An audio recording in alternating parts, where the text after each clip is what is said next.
All right, let's do it. I promised some bench grades if I didn't go long in my last video. Well, turns out I did go long.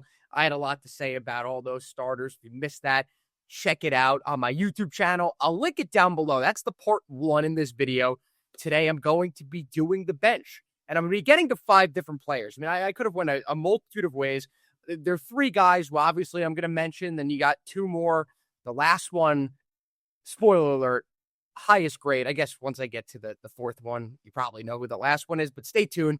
The last one has the highest grade across the starters and the bench. So without further ado, let's get directly into it. I'm Bryce Gelman, by the way, if you couldn't tell by the title, if you couldn't tell by YouTube channel. I am a massive Knicks fan. I love the Giants. Check out One Giant Step wherever you get your podcast. And also a big Yankees fan. More of that coming your way. But let's get into this. There are so many positive things you could say about this bench unit. Collectively, the starting lineup, some of those players have been underwhelming. We expected a lot from them. This team went into the season, I think they were favored to win the Eastern Conference. So there were finals expectations. And some of those starters have not met the expectations that we had for them. Albeit they were high, but the bench guys, as compared to last year, they have answered the call that Mike Brown has thrown out for them, and then some. And I'm going to start with Mitchell Robinson. I'm giving Mitchell Robinson an A. You look across the board, Mitchell Robinson is having the best year of his career. He's not the same athletic freak that he used to be in terms of being able to move laterally and his verticality, is that a word? With his vertical as well, his ability to get up. He was the rawest athlete in the 2018 draft. There was a reason why a lot of the teams looked past him, because he had no offensive game. Also, the fact that he graduated from high school, took a gap year essentially, didn't go to play in college, and then he enters the draft. The Knicks take a flyer on him in the 2nd round, but he was an athletic freak. That was the main drawing point. That was the main draw for Mitchell Robinson. The injuries have piled up throughout the course of his career. The leg injuries, whether it be the ankles, pretty sure he's had some knee issues, foot issues. This is the first year in a long time, and knock on wood, this is a big knock on wood, that he stayed healthy for the entire season. Of course, he isn't playing back-to-backs, and that's the Knicks medical team, that's what they've recommended, and that's what has made the most sense. And look at the results; those have paid dividends. Mitchell Robinson has turned himself into maybe the most impactful role player in the Eastern Conference. I don't think that's hyperbole. When you look at the stats, when you look at his ability to rebound the ball on the offensive end, there is no one, maybe no one in recent NBA memory that matches what he is able to do on the offensive glass. This year, for 36 minutes, he's averaging 8.3 offensive rebounds per game. His next highest was 6.7 in 2023-2024 season, in which he went down with an injury in early December and didn't come back until the end of the season. He's played 38 games this year, 39 games this year. And I think the continuity that comes with playing on the court and not sitting out due to injury after injury after injury obviously plays a factor in this. He's massive. He's impossible to box out. And even when he's not getting the offensive rebounds himself, someone else will be able to rebound the ball, because so much of the attention by the opposing team's bigs are being paid on Mitchell Robinson. Mitchell Robinson gets an A for that, for his ability to offensive rebound, and for what we've seen from him in terms of his ability to move his feet. He's become quicker as he's gotten healthier and healthier. He's still a monster defensively. The team is significantly better defensively. His defensive rating is 108. I believe that the league average is around 115, so you could see how good that's been. He's played 20 minutes per game. Mike Brown has been hesitant to play him anymore, and you've Karl-Anthony Towns in the starting lineup.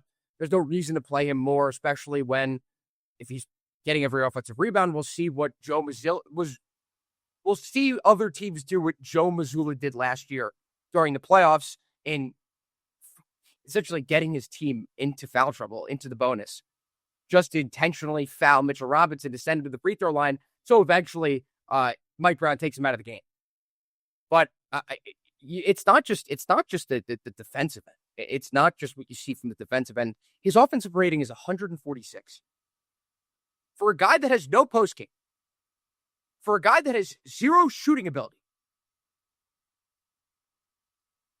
to have an individual offensive rating of 146 is a testament to how impactful he is on the offensive glass. I've tweeted this a bunch of times. Mitchell Robinson is one of the best three-point shooters in the NBA. He is. He generates more threes. I mean, you got to consider the fact that, like, a lot of those offensive rebounds that he gets, he kicks out to wide open guys. I can only imagine what those guys are shooting off passes thrown to them by Mitchell Robinson. His ability to rebound on the offensive boards is unmatched in the NBA. He's a unicorn in that regard. That is why I'm giving him an A. And his ability to stay healthy. And again, knock on wood, it's the first time in a long time. And of course, he's not playing the back-to-backs, but that makes sense. You need him healthy during the stretch run of the season, and you need him healthy in the playoffs. He is their X factor. We've seen what he's done against Cleveland. Those two bigs are nowhere near big enough to defend Mitchell Robinson and to get him off of the boards. And defensively, I mean, I just, those guys are unable to do anything against Mitchell Robinson. And those double big lineups will come in handy with Cat and Mitch. So Mitchell Robinson gets an A. That's our first A of these entire ratings. I believe, hold on, let me check. I think I gave Josh Hart an A-. So this is the first A that I've given throughout all these report card grades. The second guy I'm going to talk about here is Deuce McBride. I'm giving Deuce McBride a B+. Up until the midway point of the season, or up until, like, I'd say maybe January, right around the time the Knicks were playing some of the worst basketball they did all season when they went 2-9 in 11 games, Deuce McBride was the best three-point shooter percentage-wise in the NBA. He's still at 42%. Of course, he's out for the next 2 months, potentially longer. We'll see what happens there with his sports hernia injury. So that's why it's a B+. Maybe it would have been an A- if he stayed healthy. The most important ability is availability. But Deuce McBride, offensively, was everything we have asked for and more, shooting 42% for three. And you also have to look at how many of the shots that he takes from the field are from three. It's 67%. 2/3 of his shots come from behind the arc. And the majority, I believe it's like 89%, of the threes that he has shot have been off the catch and shoot threes.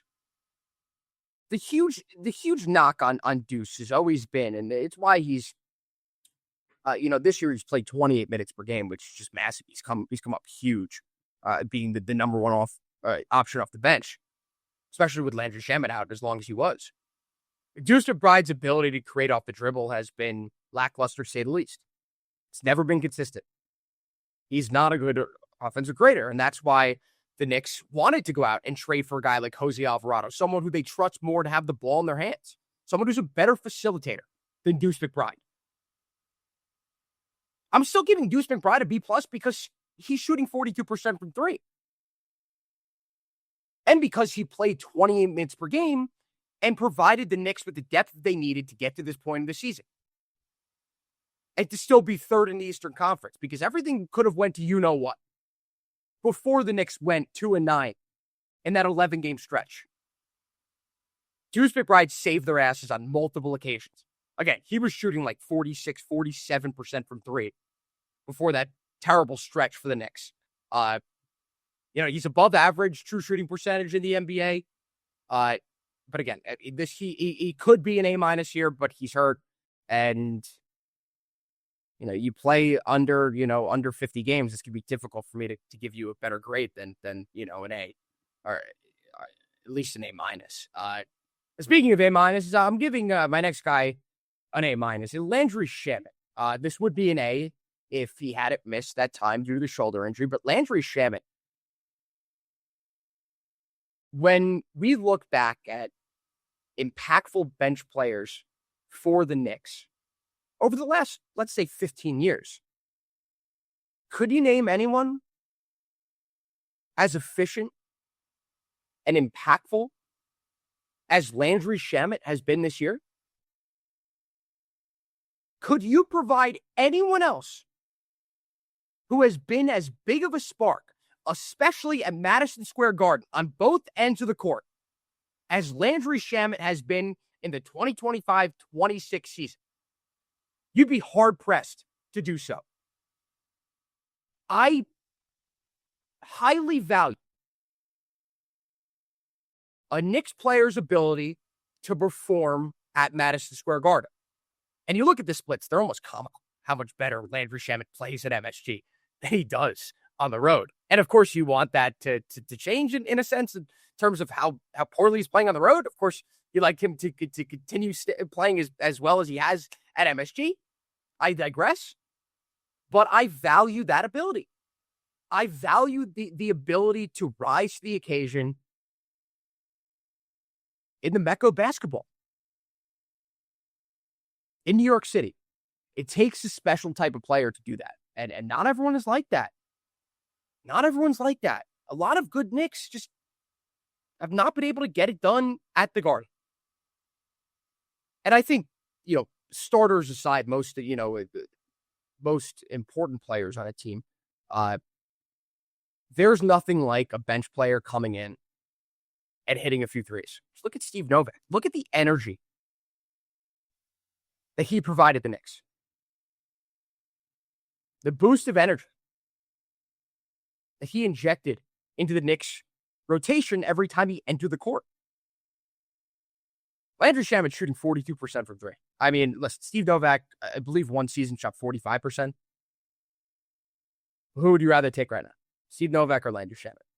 I'll answer that for you. It's Landry Shamet. Because of what Landry Shamet provides you on the defensive side as well.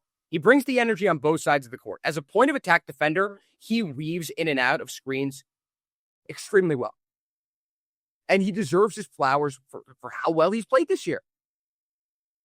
It's unfortunate that he missed that time, but you see it a lot throughout sports. You see it more in baseball, in MLB, when guys are playing extremely well and they get injured. They come back and they're a shell of themselves. It takes them a while to reacclimate themselves to the game speed and to shooting the ball and, to going 100%. And I had that concern with Landry Shamet, but he came back and he's shooting just as well, if not better, from three. And he deserves his props for being such an impactful player. He's shooting 42% from three. You may it's not on a lot of volume. He's shooting 5 threes a game, which is more than Karl-Anthony Towns is.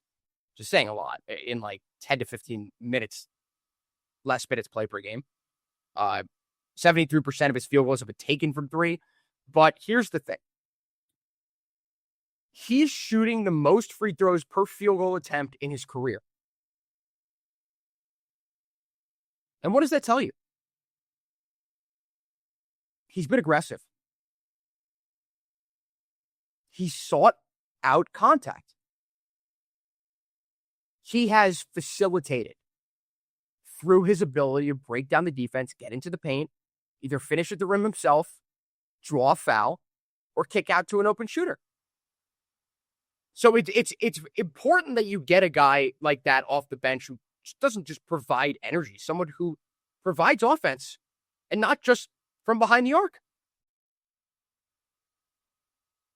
What a revelation he's been this year, to be the throwaway guy on the roster. Took the last roster spot, was unsigned throughout the entirety of free agency. No one wanted him. If the Knicks didn't sign him, would he have ended up in China? Would he have ended up in Europe? I guess we'll never know. because he's earning himself a $10 million per year contract with how well he's playing. And he's in his prime. It's not even 30 yet. Not even 30. So props to Landry Shamet. I'm giving him an A-. Could be an A if he didn't miss all the time. All right, now let's get to the more negative one. I'm not gonna, just run through this. I'm gonna be quick, but I'm gonna, give you my reasoning here. I'm giving a C to this next player, and it's Jordan Clarkson. Someone that I like. Here's the thing: it could be an F, it could be a D. I just didn't have that high of expectations for him. It was one of those guys. They signed for the veterans minimum. Okay. He was never efficient in Utah. He was never efficient throughout the course of his career, no matter where he played. No matter how many minutes he played. No matter how many shot attempts he's gotten up per game. He's averaging the least amount of whatever in terms of all the counting stats. Points per game. Shots attempted per game. All of that. I do think that there's a direct correlation to that and the amount of minutes he's played, but if he was more efficient, he'd play more minutes. You think Mike Brown expected to play Deuce McBride 28 minutes per game going into the season? You think he expected to have to bench Jordan Clarkson midway through the season because his defense was so bad? Probably not. Jordan Clarkson gets a C because of how bad he's been on both ends of the court. He's you expect a guy like that. And here's the thing. I mean, I was happy about the signing. I was. I mean, you can go back, you can go through the archives. I was happy about the signing. See, it was a low risk, high reward move. Something that the Knicks lacked, and they have lacked for years, is a volume scorer off the bench. Dante DiVincenzo was that. He was efficient. He was a dog on defense. He busted his ass. Jordan Clarkson does not play well enough with the ball in his hands to justify playing him at all. And he's shooting 33% from three. That's like significantly lower than league average. It's unacceptable. Jordan Clarkson gets C because of how bad the Knicks have played with him on the court. They're net plus minus. With him off the court is a -9. So in layman's terms, when he's on the court, they get outscored by 9 as compared to off the court. They're +9 with him off the court. Essentially is what that means. They suck with him on the court. That's it. He's just not been good on both ends. And again, just the volume, you can't continue to allow that when someone is that inefficient. My last one, and the one I'm most excited about here, and if you've been paying any attention to my content recently, you know where I'm going with this. The only player to receive an A+++ is none other than Mo Diawara. I could get into all the stats. I could tell you this, I could tell you that, but I'm gonna sum it up like this. He was the 51st pick in the NBA draft. He looked like he had zero ability to shoot the ball. The form was there. The shots and the ball where they were going was not. Not only is the 51st pick in the NBA draft last year playing meaningful minutes on a championship contender, he's playing meaningful minutes because of how good he's been on both ends of the ball. He's shooting 41% from three, guys. 41%. Against the Celtics, he locked down Jaylen Brown. Finished the game. 6'9", wingspan, 7 feet, or whatever. And he's a quick defender. He's like everything the Knicks have needed and more. And based off the expectations for him going into the season, yeah, I mean, that's a A+++. He is. And someone that I'm most intrigued about going forward. And I want to have this conversation at some point, definitely if it happens, but we've heard rumors that there might be an expansion draft. The NBA might be adding two franchises, one in Seattle and the other rumored one is Las Vegas, and past expansion drafts, you've been able to keep 8 guys. I think Mo Diawara has started to creep into that top 8 position. I don't think that's crazy to say. He's 20 years old. Unbelievable how good he's been. All right, that'll do it. This was fun. It was more enjoyable to do all these different upbeat guys, and more positive one that it was the other day when I released my starters. Again, if you missed that, check it out on my YouTube channel. I'll put a clip up of what I said about, I don't know, one of these guys. Put out enough content about Mo Diawara. Check me out on TikTok. And again, YouTube, if you like the short form content as well, especially TikTok. Some good content on there. So Knicks return tomorrow night, or I guess this might be out Thursday morning. But this will be out before the Knicks play the Pistons again, and their return from the All-Star break. So stay tuned for more content coming your way. This Knicks stretch run, guys. 2 more months to the playoffs. Exciting times. Hopefully they are. All right, everyone. Talk soon. Thanks for tuning in. Peace.